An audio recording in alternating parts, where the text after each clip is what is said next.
There's a place you gotta see, a land of discovery, Mystery Island. Come on! Won't you come along with me? Mystery Island. Hoo-ha. Good afternoon and welcome to Lighthouse Lessons at Mystery Island. I am your guide, Heather, and for this week, I am going to be helping you search through the Bible to find clues about who God is. At Mystery Island, we want to keep the light of God's Word, the Bible, shining brightly to show us the way through life. I am so excited to be here with you talking about these things because God is important to me, more important than anything or anyone else in the world.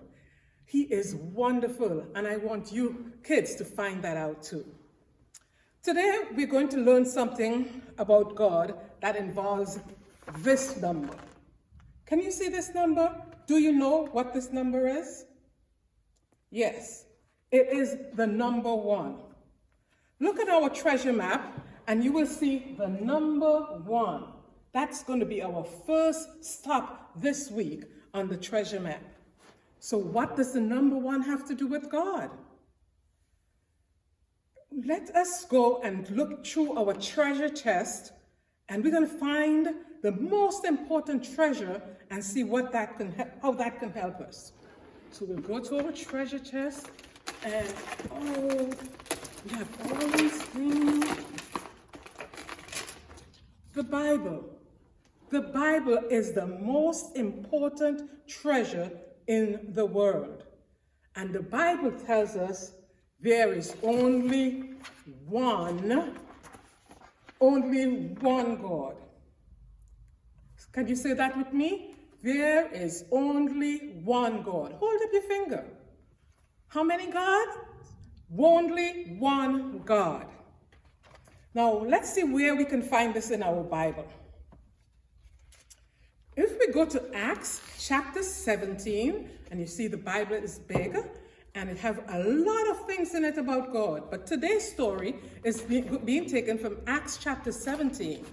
And it's the story about a man named Paul. Paul was a man who had learned about God, and then he went from place to place telling people all about God. That was all that was important to him, so that other people can learn about God. And that's why we are talking about God today, because Paul did that so long ago. And he was starting churches and building churches, and he's going all over. And somewhere in his travels, he came to this big city called Athens. Now, Athens was a big city with beautiful buildings, tall buildings, and they had a lot of fancy churches and temples all over the place. And as he was walking around and talking to these people, they were all talking about different gods, and they had idols. Do you know what an idol is? An idol is something that somebody built with their hands, and then they call it a god. Can you imagine? They were making their own gods, building it with their hands, and then they were worshiping it. Doesn't that sound strange to you? Well, Paul walked around and he said, boy, these people have a problem. Something is so wrong with them. I have to tell them the truth. I mean, when he was walking around, he even found an altar, and it was named to the unknown God.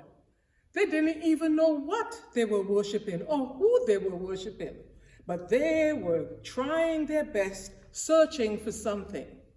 Well, at Mystery Island, we're searching too, but we have the Bible, and the Bible will tell us all about God, just like Paul did.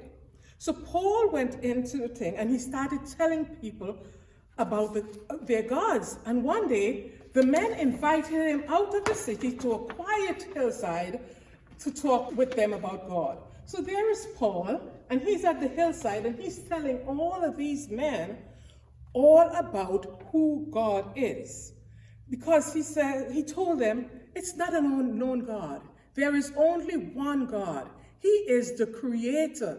He made the whole world. He made you and me. He made us and he gave us life. He is awesome. And that is an awesome thing. God wants to have a relationship with us. Yes, with me and with you. God wants to have a relationship with you. And so Paul told them about God sending his son Jesus into the world so that he can die for our sin and be raised from the dead so that we can go and have a relationship with God. You see, when Jesus rose from the dead, he paid the price for our sins and we can have a relationship with him. And if we trust him, and believe in him, then we too can be in the family of God. Won't you like to be in God's family? It's the most precious thing in the whole world. So Paul told them all about that. And when Paul was finished speaking, what do you think the men said? If Paul told you all that, what would you say? But imagine this. Some of the men laughed at him and made fun. Have anybody ever made fun of you? It's not very nice, is it? It doesn't make you feel very good. But Paul did not complain or anything. He just kept telling people about God. But there were others who listened and who wanted to learn more. They were curious. And then there were others who believed at the same time. They believed and they began following Paul and learning more about God, the great and awesome creator. You see, God is great. Can you say that with me? God is great. It's a G-R and an 8. Great. God is great. Of course, we can never know absolutely everything about God. He's too big and too great for us to learn everything. But we can know enough to have a relationship with him. And this week, I hope you get to know God, because we will be talking about him all week. Now, remember, of all the things that Paul said, we need to remember two things. There is only one God. Remember, put that finger up at me. There is only one God, and that God is great. And our memory verse is going to help us remember that. The memory verse is taken from Psalms 145, verse 3. I hope you can read this.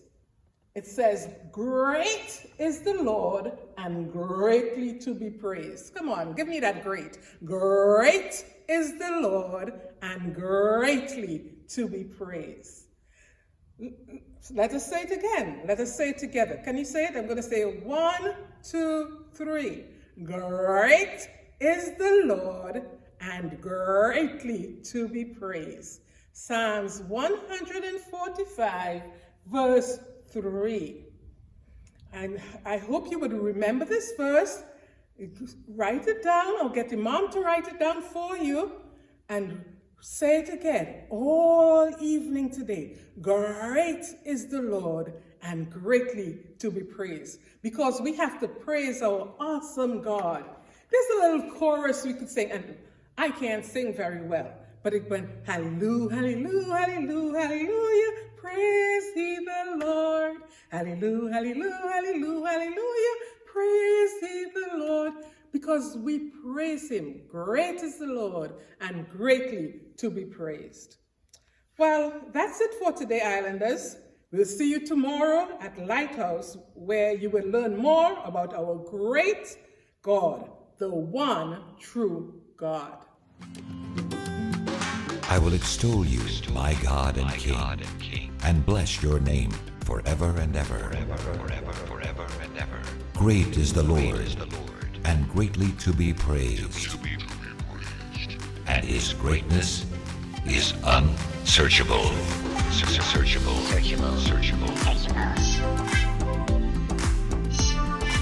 On the glorious splendor of your majesty, and on your wondrous works I will meditate, and I will declare your greatness.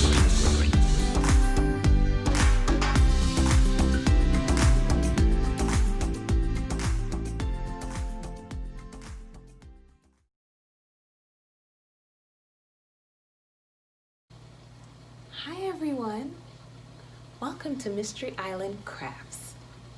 In today's lesson, we learned about Paul and his journey to Athens. When he went to Athens, he found that there were people there, philosophers, who were in search of the one and true God. What he did find is that people were worshiping gods that were Greek gods. You might have heard of some of them, and some were mentioned in today's lesson. Maybe you've heard of Zeus? Yes, that's a Greek god. So when Paul went to Athens, people were worshiping gods like Zeus.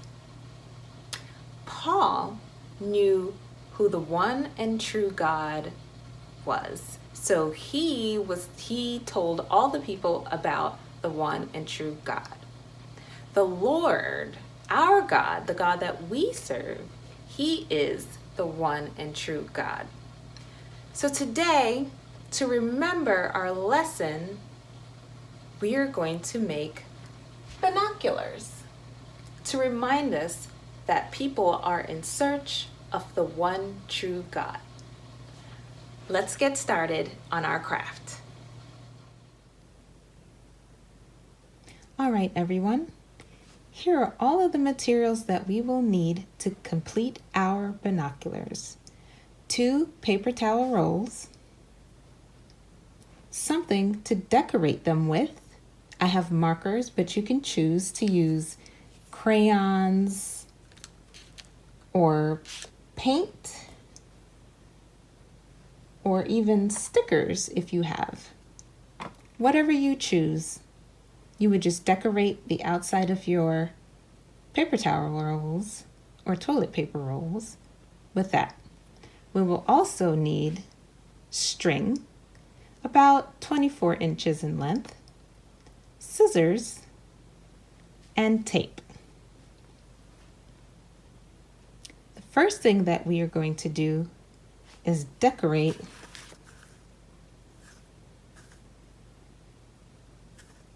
our paper towel rolls.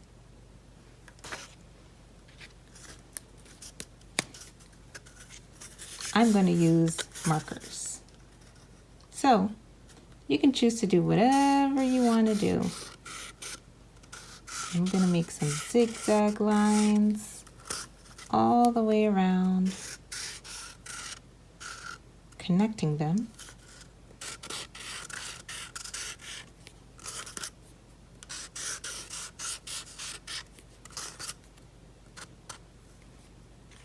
I'm going to do the same. You don't have to do the same. They don't have to be identical. But I want to choose to make mine look fairly the same. Go all the way around. Okay. Put some dots on it.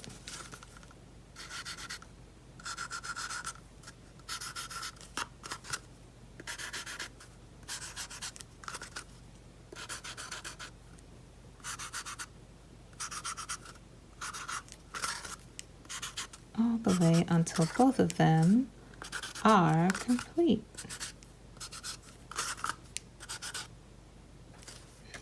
And we'll do the same to the other.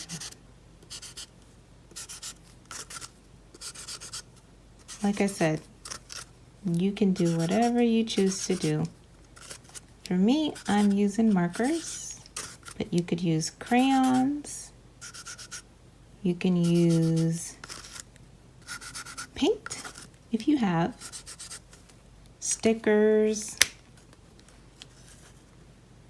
however you want to decorate them.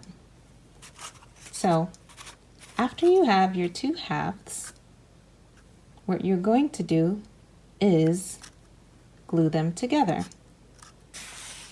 or tape them, because I have tape. I find that the tape is much easier to use versus glue. Glue takes a little longer to dry unless you have a hot glue gun, but then you have to deal with a hot glue gun. So tape works the best. So we're just going to take a small strip of tape 2 small strips actually. 1, 2. And we're going to roll them like so and stick them onto one side of our paper towel and or toilet paper roll, and then push both of the sides together like so. So they stick like this. The next thing we're going to do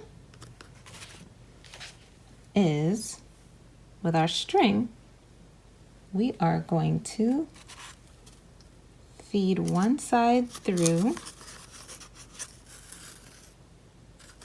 and with the other side, we're going to feed that one through the other end, like this. And we want to match up the top. Then what we'll do is we'll tie it right here in the middle. I do 2 knots so that it's nice and snug. This helps to reinforce the connection between the two, along with the tape that's there. And the string itself, you're going to make a knot at the top, like so. And this way, we can put our binoculars around our neck. And just like that, we have binoculars. And you remember what we have binoculars for? Is to remind us that people are in search of the one true God. Thank you so much for creating with me today. Until next time, bye.